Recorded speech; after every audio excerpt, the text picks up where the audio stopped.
Welcome back to my Harry Potter movie rankings. Coming in at number 1 on my list is Harry Potter and the Goblet of Fire. I know I'm going to get wrecked for this selection, but honestly, I don't know why. I think this is the best Harry Potter movie. I don't think many agree with me. A lot like Prisoner of Azkaban the best. Some rank this one really low, and I just don't understand. This movie is action-packed. You know I love hardcore Harry Potter action. This movie is loaded with hardcore Harry Potter action. I'm also a giant sports fan. There's a fucking wizard tournament in this movie. Hell yes!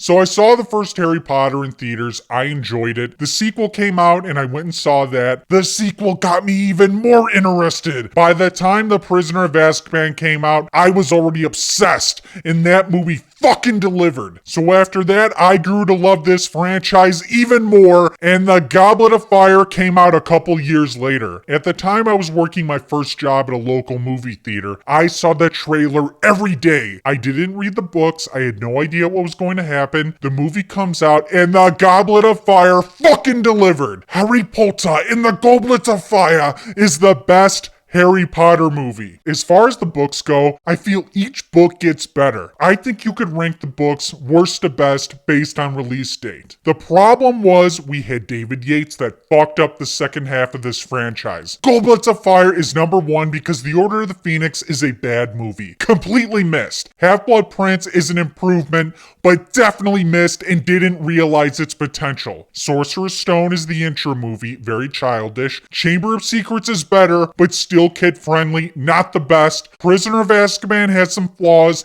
and the story wasn't as interesting as the Deathly Hallows or Goblet of Fire. The Deathly Hallows should have been the best. I rank it second because of the runtime, but it was tainted by David Yates. Goblet of Fire is a better story than Prisoner of Azkaban, and it's not directed by David Yates. It's dark. There's a wizard tournament. Voldemort fucking returns. Let me go in deeper on why I think it's the best. This was a very large book, and runtime is an issue with this movie. It's an issue with every Harry Potter movie. I would have loved to see a 5-hour cut of Goblet of Fire. So there is a lot of quick cuts in the movie to progress the story, which does bring the quality of the film down. The opening of the movie is strange, but it comes together when you see Voldemort. Then he kills the guy. The first time we see the killing curse on screen. The Dursleys were cut, breaking Potter tradition of opening with them. We open with Harry waking up the Weasleys. Now this cut works, but as a hardcore Harry Potter fan, I want to see the full story on screen. They really should have considered doing 2 parts starting with the Goblets of Fire. Why not milk this? It was very effective with the Deathly Hallows. Hey Dad, where are we going? This movie is great to just get really high and watch. What's a port key? Just like drop some fucking acid, man, and be like, bro, man, that manky old boots is a port key, man. Sadly, John Williams stepped away from the Potter franchise, but Patrick Doyle stepped in, and I thought the soundtrack was great. It makes me wonder why they didn't invite him back. We have a new director, Mike Newell. I thought he was great. Why didn't they invite him back?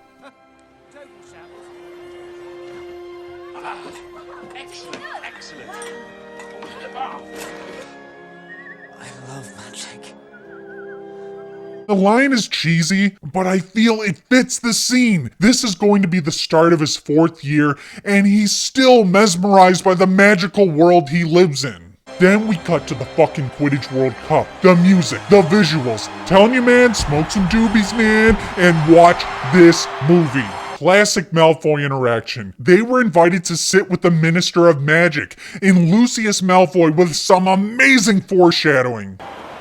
Do enjoy yourself, won't you? While you can.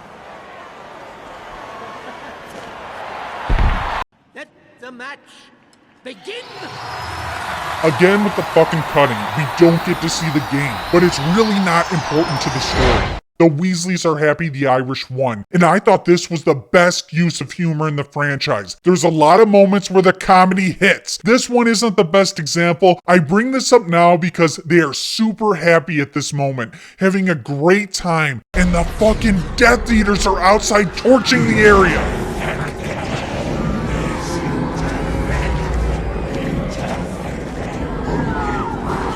This is hardcore Harry Potter. Fuck, I want a whole movie of this. I want a Death Eater movie. I really like the cinematography, the fire and destruction, the urgency for Harry to get out of there. It feels like you're in there with him. Then he uncharacteristically cocks himself and gets knocked out. More murder!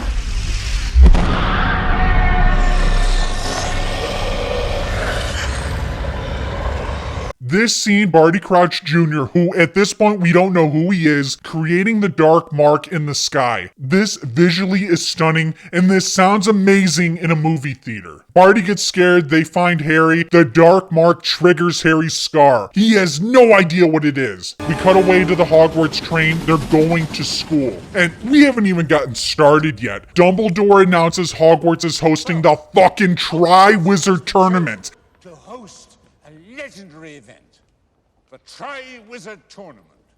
Bloody hell. Then you have legendary entrances from the schools.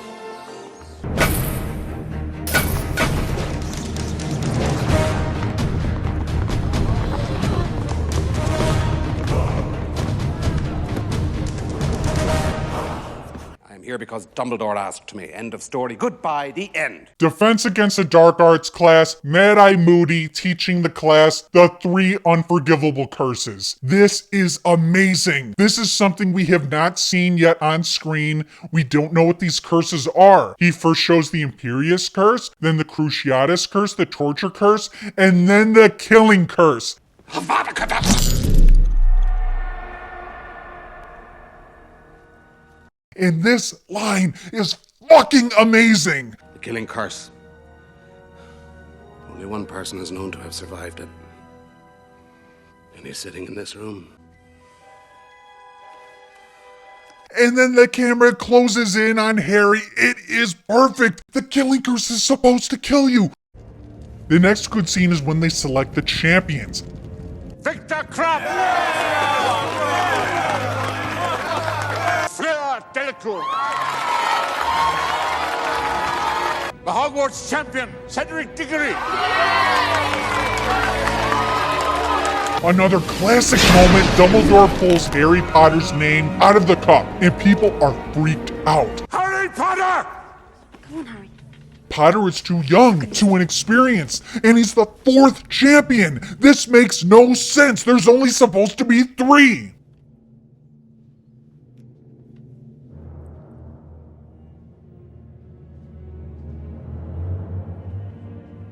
Protest! Harry, did you put your name in the goblet of fire? No, sir. You asked one of the older students to do it for you? No, sir. You're absolutely sure? Yes, sir. Everyone seems to rage over how Dumbledore assaulted Harry. He calmly asked him in the book if he put his name in the Goblet of Fire. But it's really not a big deal, and he only lightly assaulted him anyways. It's one of the few directing/screenwriting errors of the movie, and frankly, I just don't give a shit. But it's a major deal with a lot of Harry Potter fans. Another thing I didn't like, which a lot of people hate, is how Ron is such a cuck about Harry being selected. Piss off. I think they could have wrote this whole thing out of the movie. They could have saved screen time. It doesn't make any sense why Ron is mad at Harry. You're probably just practicing for your next interview, I expect. I'd have to read the book again. I'm sure it's explained better in there. But, you know, a couple Ron cuck moments is not enough to make me rank this movie lower. Probably the weakest part of the movie is the champion selection to the first task. I don't think it was made clear to the audience why the students were ripping on Harry. With all the fucked up stuff going on at Hogwarts, do you really think Harry put his name in the Goblet of Fire? Or do you think someone's fucking with him? Common sense tells me that someone's fucking with him. Again, with the cutting, we don't see the first task of the other champions. However, it builds suspense. Harry trying to get the egg from the dragon is very entertaining. He's flying around Hogwarts. And it's exciting when he does get the egg. Then everyone's back on his side celebrating. The Yule Ball is a nice transition and reminder that these are just kids that are still growing up, coming of age. As soon as it's over, it's back to business, the Tri-Wizard Tournament. The second task is just as entertaining as the first. I think Potter was an idiot for trying to save both of his friends. He should have known that they were going to be okay. They wouldn't just kill his friends, but he's doing well. He's in second place. He's had help from people, but so have the others. We have the first Pensieve scene. Huge reveal about Barty Crouch Jr. Barty Crouch! Junior. I could watch this scene over and over and still find it entertaining. Immediately after that, we get the third task. My major issue with this movie is the third task. There was a lot more going on in the book. I wanted to see more wand action. We got very little of it. They easily could have cut some stuff down to give us an extended maze scene. It's entertaining, but it was a big miss. Harry and Cedric decide to win the tournament together, and the cup is a fucking port key. Who are you? What do you want? Kill the stag! Avada Kedavra! No! Cedric! Peter Pettigrew proves Cedric Diggory is fake news and kills the fuck out of him. No fight at all. Got taken out by a total simp. Man, you are one pathetic loser. No offense. And it gets even better. This was all a trap set up by Voldemort. Voldemort uses Harry's blood to attain a new body and return. The Dark Lord shall rise again.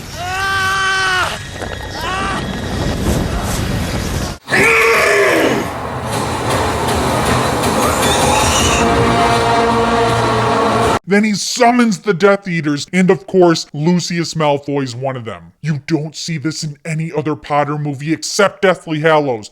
Lord, and I detected in his sign a whisper of your whereabouts. There were signs, my slippery friend. Voldemort mocks Harry, challenges him to a duel. He wants to kill him. Dumbledore wouldn't want you to forget your manners, would he? I said, bow. That's better.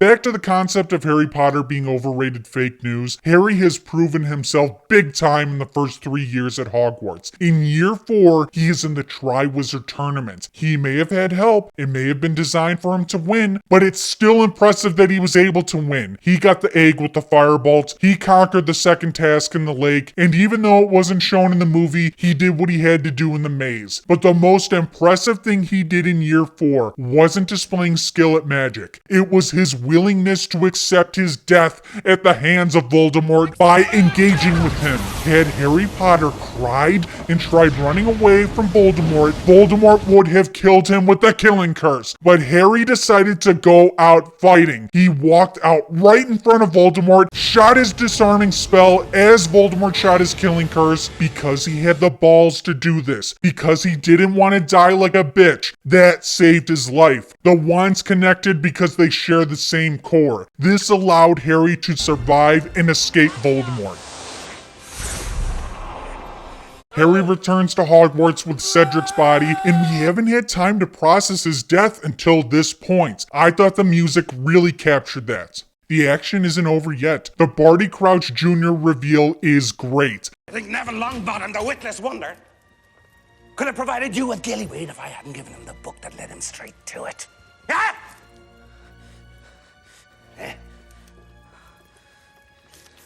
I'll be welcomed back like a hero.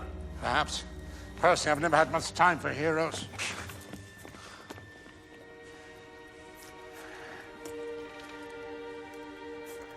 I think J.K. Rowling made a big mistake killing this character off. He should have returned in the later movies. Another criticism I have with this movie is I don't like the Dumbledore-Harry scene in his bedroom. They're talking about the wand connection. I believe this was explained much better in the books. If you know me, I love explanations. The more detail, the better. Everything is going to change now, isn't it?